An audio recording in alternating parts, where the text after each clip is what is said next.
most dangerous state in international politics.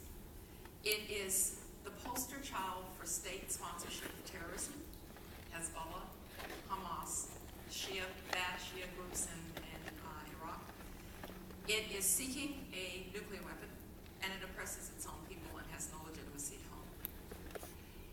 It is also dangerous, not just because it threatens Israel existentially, but it's dangerous because Iran is a revisionist power in international politics. We've always known there are powers in international politics that are more or less satisfied with the status quo. They work at it at the margins. And then there are those that want to overturn the order. Now, in the Middle East, the single biggest problem in the Middle East is that when the Brits drew the lines for states in the Middle East, they completely obliterated any boundaries between Sunni and Shia and Kurds and others. And so in a place like Iraq, you had Saddam Hussein, a Sunni, 25% of the population, oppressing 65% Shia population. In Saudi Arabia, you have a 70% Sunni population with a Sunni monarch, but 30% of the population living in the richest part of Saudi Arabia, the most oil-rich, is a dispossessed and poor Shia population. In Bahrain, you have a Sunni monarch and a 70% Shia population.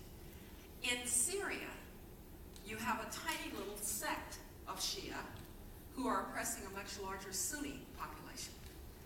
The only way that they don't have to war with one another in order to, there are only two ways. Either they are oppressed, which has been the case, or you find institutions that allow them to work this out democratically.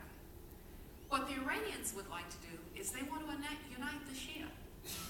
Now just think of what that would do to the lines that separate Iraq from its 7 neighbors. So Iran has a view of the Middle East that is very destabilizing. And it's true that it threatens Israel, but it threatens much more than Israel, which is why you get the Sunni states perfectly happy to have somebody take care of the Iranian nuclear program. I suspect that the Iranians, who I personally thought would ultimately crack under the weight of these very powerful sanctions, may indeed not do so. And if they don't, then somebody is going to be forced to make a very difficult decision. And to my mind, it's better if it's the United States than Israel. Israel dealing with the Iranian nuclear program will have destabilizing effects in the region that the United States dealing militarily with the Iranian